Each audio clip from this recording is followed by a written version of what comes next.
my pleasure to welcome you here today to this brief but very significant ceremony aimed at raising the awareness about the Sanitary Assistance Program, SAP.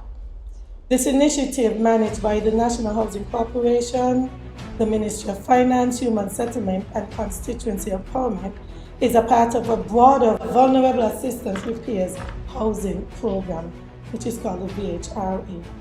At the heart of SAP is a commitment to improving the quality of life for most of our vulnerable citizens. We are making sure that proper sanitary facilities are accessible to those who need them the most. NHC came on board in this project just a year ago, and to date we have successfully assisted just about 48 families. And within the next couple of weeks, you will see another 20 projects completed. So give NHC a round of applause. We recognize that access to basic sanitation is not just a necessity, but a fundamental right, and we are proud of the progress we have made thus far.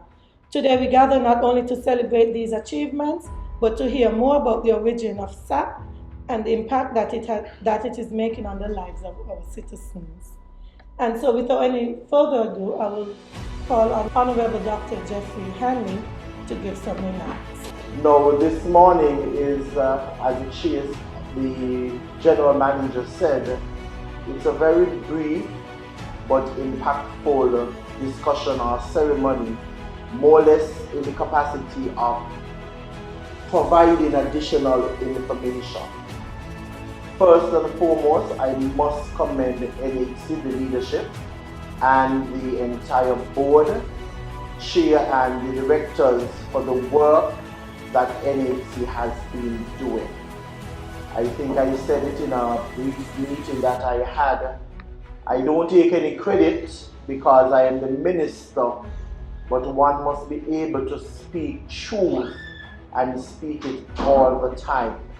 And I speak with much confidence because the figures are showing us that this has been the most sustainable the NHC Corporation has been. And I think you guys need to be commended for the hard work that you're doing.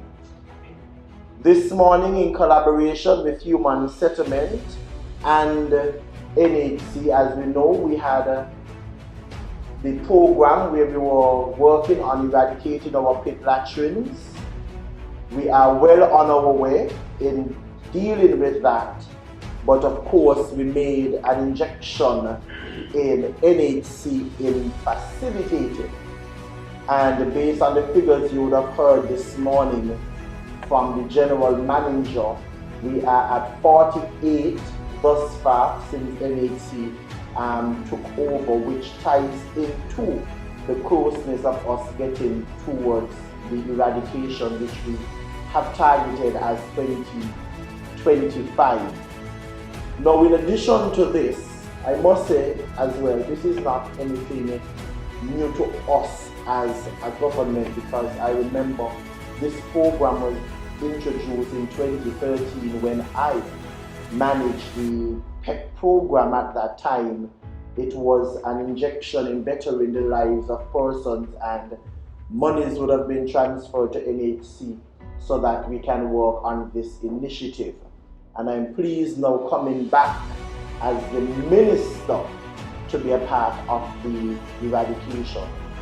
I want to commend you, the workers at NHC, because I can only imagine sometimes how you feel when you hear some of the things or when you read some of the things in the social media, and you being in the corporation would realize that it is so fake or so false.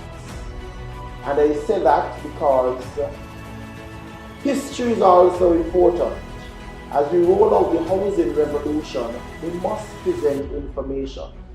And it's not by any means of boasting again, but facts are facts.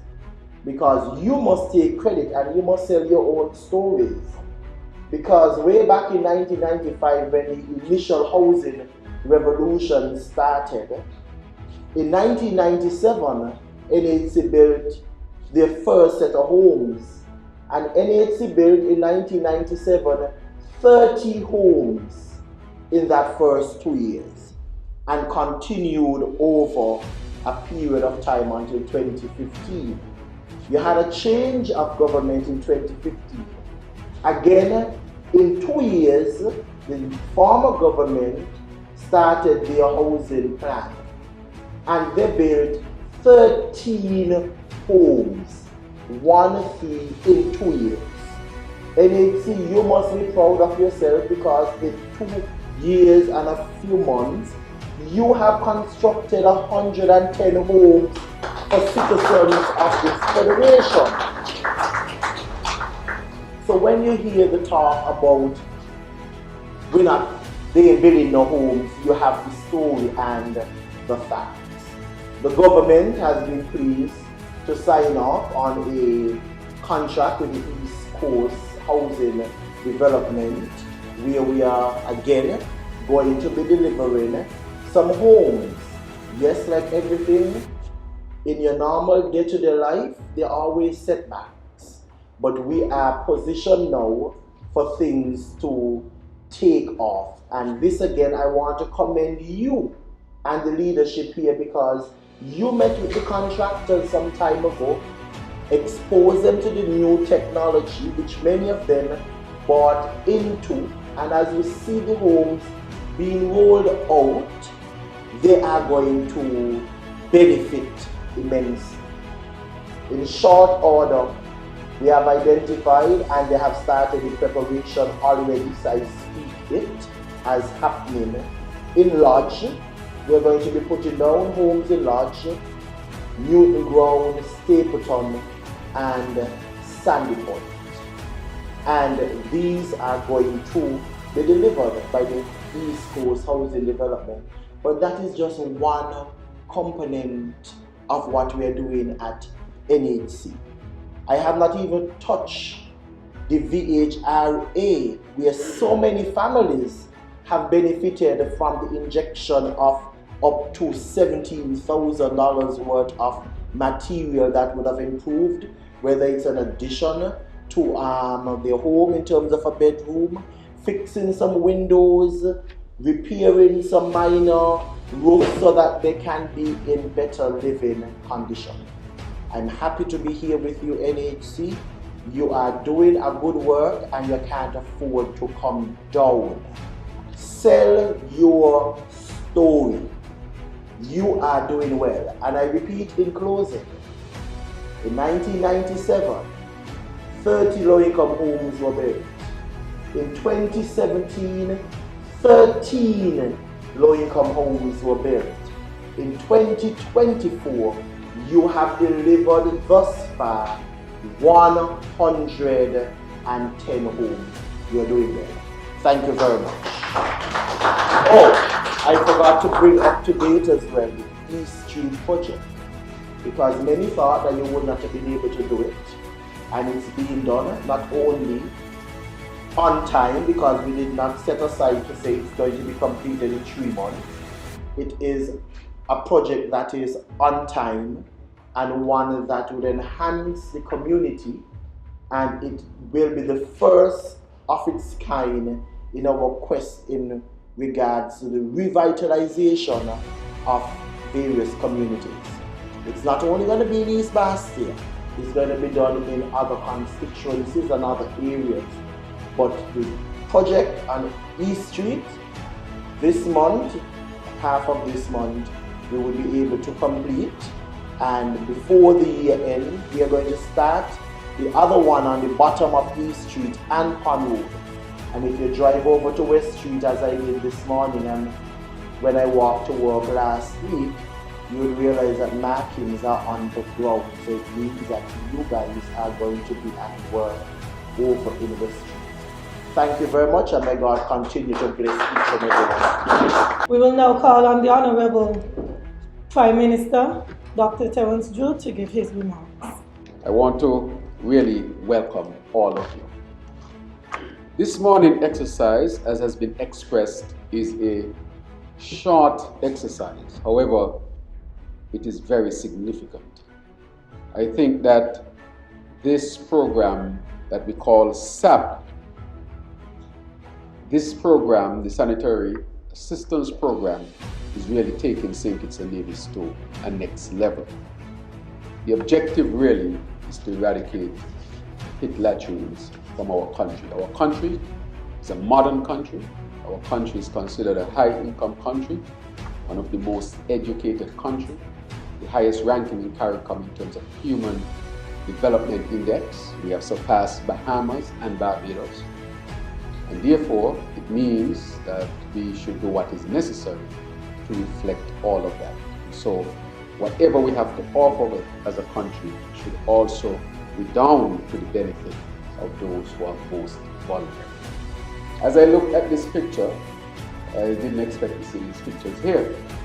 But if you look at these homes maybe 100 years after slavery, maybe in the 1930s or so, and you can see how dilapidated these buildings are and how our people used to live. If you look at the structure, they just put what they could have found together to make a home. And then if you look at the roof, the thatch roof, or the people used to call them trash roof, because it's really trash that used to be the roof. And I can bet you that they have a pit latrine, that they were lucky in those days to have one, or they were just using outside means to do what they have to do. This picture shows exactly where we have come from. And you can see the number of persons who probably share this, and you can understand the challenges that this family would have gone through. Sanitation definitely was a significant issue. Think about all the diseases that they got. The worms in their feet that they used to call trigger. The worms in their intestine that some of us know about. Think about the skin infections. Think about the respiratory infections. And on top of that, you can imagine a lot of these women who look aged in this picture, they're not as old as they actually are, or as they actually look, is that they aged very quickly and early because of the stresses from life. I doubt they have running water on this property. And so this is really telling us that we have come far and we need to complete the journey. And that is what SAP is all about, is to complete the journey. I want to share a story as to why we decided to embark on this program. And of course, the PEP program then was a fundamental part. In 2013, late 2013, I went to Keys Village. And I ventured up a small road in Keys Village. And there was a gentleman living in a little boardhouse, just a little better than what we see. He didn't have the thatch roof, or the trash roof as it's colloquially called. And I realized there was no pipes around his house, and there was no toilet facility. So I asked somebody very, silently, or quietly rather, where is this gentleman with 1 foot? Where's his bathroom? And then she told me that he does not have a bathroom. What he does is that he uses a plastic bag where he does what he had to do and then throw it out his window. I said, really? In 2013 in St. Kitts and Nevis, somebody was living like that, and then you had these wall structures around him. And then when I go there, they used to say, make sure you don't walk there, and this area has a stench. And so you could imagine what that was doing to him, even psychologically, and to the community. And then I decided I would take this to the cabinet then and ask them to address the problem. And that is when the program to eradicate pit latrines and outside kitchen started. There were 2 in 1. So if you go to Keys today and you go up 4 miles, the first structure that was done was not just a bathroom, it was a small studio. The gentleman is passed now, and I'm sure Joshua knows where I'm talking about. And we built it. And when we built it, the community said, look, we will paint it. So the whole community came together one Saturday morning and they painted it for him because they were so happy that he now had better sanitation in terms of having a bathroom with running water inside his new home. And it brought a dignity to him and a respect, a self-respect to him that words can't describe. But you should have seen his eyes. Then he had friends. His friends used to come over to see him now. Then his family used to come over to see him. I think if they were in a position to help, they might have helped. But just to show you how it improved his life and improved his life significantly. And then on the main road in Keys, there was another gentleman. When you go to his house, you see, and he had a kitchen that was so dilapidated, it was at risk to being burned down. And he got the first kitchen addition from the program between 2013 and 2014. If you go to Keys, you'll also see that structure still standing. And that is where the program started. And so that program really is to eradicate pit latrines across St. Kitts because it's from NHC here on St. Kitts. And so that program is significantly important to transform the lives of our people. You can't imagine what a bathroom with a flush toilet does to the dignity and pride of one of your fellow citizens. And so I want to say to NHC that your work on this is tremendous. Human settlement, your work on this is also tremendous. That what we are doing is taking care of those who people forget sometimes. What we are doing is taking care of those who are most needy. And so when you do a program like this, it cannot just be a program that people hear about by the way. People have to know that NHC and human settlement are delivering this. And not only that, but the minister has announced that he plans to eradicate pit latrines by 2025. And the minister is dedicated to eradicating pit latrines. So while he has built the most homes in the first 2 years of any administration, and you must give him credit, is a fact, he must be given credit for that. While he is now embarking on getting East Coast and Fire to build much more homes for middle income people and other persons who can afford, at the root of that is not forgetting most vulnerable. And those are who need a simple toilet facility that can flush.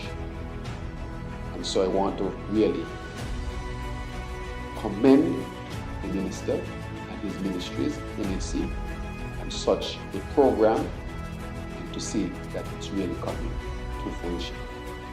I want to thank the lead on this program, NHC's perspective, for his dedication to it. And the reason why I wanted to do it is that NHC, this is not going to bring a lot of money to you. As a matter of fact, these toilets are free. These bathroom facilities, they are free. But it is significant because when you look at this picture, this is why NHC was created, so that nobody in St. Kitts and Nevis will live like this again. So each time you want to be inspired as to why NHC is here, just step into this room and take a look. You will say to yourself, never, ever again. So your mandate is, as I wrap up, is to say to you, to make sure between NHC and human settlement that our people can live dignified lives through having proper housing and dwelling facilities. Thank you very much.